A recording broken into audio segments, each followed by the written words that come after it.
السلام عليكم ورحمة الله وبركاته. عدنا لكم من جديد. محمد الإلكترونيات. اليوم شرحنا عن برنامج نوعا ما جديد. برنامج يسحب مقاطع من الفيسبوك، ويسحب مقاطع من اليوتيوب، ويسحب من الجوجل، ويسحب من كل مواقع. ان شاء الله نشوفكم اياه. برنامج حلو، يسحب مقاطع من الانستغرام. برنامج روعة. هسه راح نشوفكم اياه. هذا البرنامج ندخل عليه، وان شاء الله نحط لكم الرابط اسفل الفيديو. ندخل عليه. هذا البرنامج راح ندخل عليه.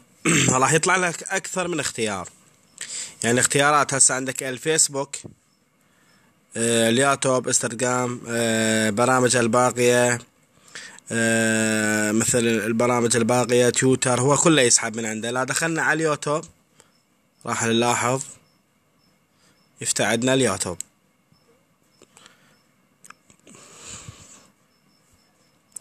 راح يطلع عندنا اليوتيوب اي شيء تقدر تسحبه. مثلا نقول هسه هاي الاغنية ندخل عليها. من راح ندخل عليها؟ راح يأشر لنا السهم.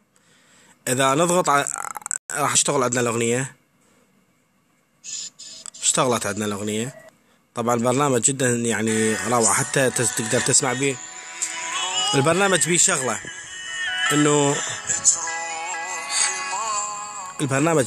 انه من تسحب هسه مثلا اغنية هاي مخنوق، اذا تريد تسحبها راح يطلع عندك تحميل الفيديوهات. تقدر تحمل صوت مباشرة بدون تحويل، لا برنامج ثاني ولا نفسه. يسحب صوت على MP3.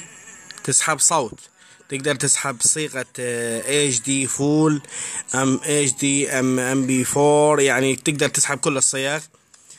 احنا هسه ما راح نسحب. شوفنا لكم هنا. نرجع خطوة ونشوفكم. ندخل على الفيسبوك. ما راح تدخل على الفيسبوك راح يفتح الصفحة مالتك. اكيد انا هسه مسجل دخول في الصفحة مالتي، فمن راح نقلب تسجل بالصفحة مالتك.